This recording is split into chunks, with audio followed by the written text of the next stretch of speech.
Why are Bigfoots so elusive? That's a good question because no one seems to be able to find them. I think they're very intelligent hybrid being, relic hominid possibly. I believe there's more than one kind of them, maybe more than one species actually, and that would give different attributes. But none of them seem to be able to be found. They're just very elusive, very stealthy, very intelligent. Totally underestimated by other people, by the hunters out in the woods trying to find one. But it was so absolutely beautiful and so absolutely different.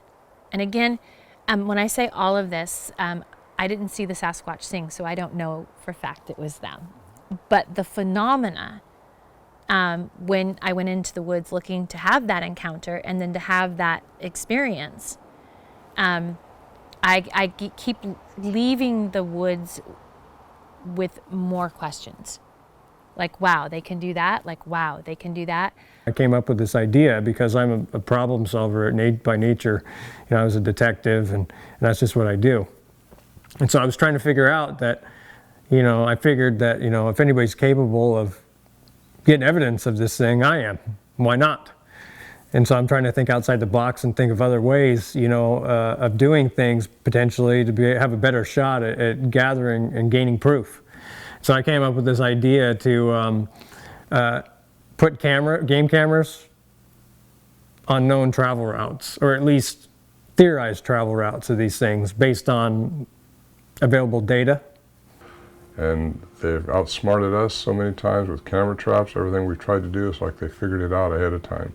So I think they're much more, and I believe them to be a sapient entity. And sapience is only supposed to be ascribed to humans.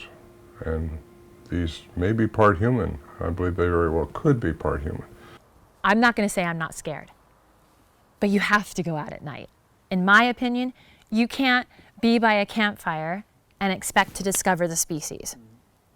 You just can't. You've got to be able to go out and hike at night. And we needed some funding in order to get going, because it's not like good game cameras are expensive in '08. I mean, like around $500 or $600 each. And so it wasn't something where you can't effectively go out and do this with one or two cameras. You need a lot of equipment to go out and put in an honest effort.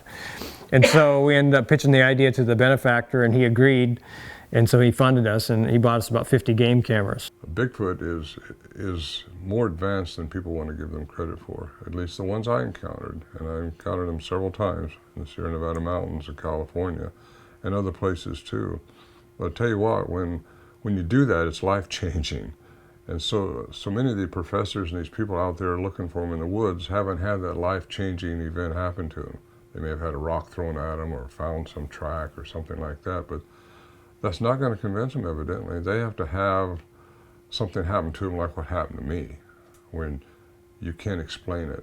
You can't explain how you hear a car door slam when you're 8,000 feet above sea level at a camp 8 miles deep into the wilderness. Another thing that I've found in the Sasquatch world is that everybody wants to say that Sasquatch phenomena. When they go out, they have a little bit of phenomena, or they have the experience, they see it, and then they start chalking up all these other experiences to Sasquatch. And I'm still on a more, I want to say, more scientific side. I don't see the evidence for that.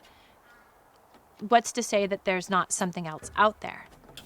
And then I took my own time, started doing research with topo maps and utilizing past data that was available with sighting reports and things like that. And I would look at places that had repeatable sightings of one degree or another, or evidence found that was historical, I guess, in nature, to where it was in one area, it was repeated over a long period of time.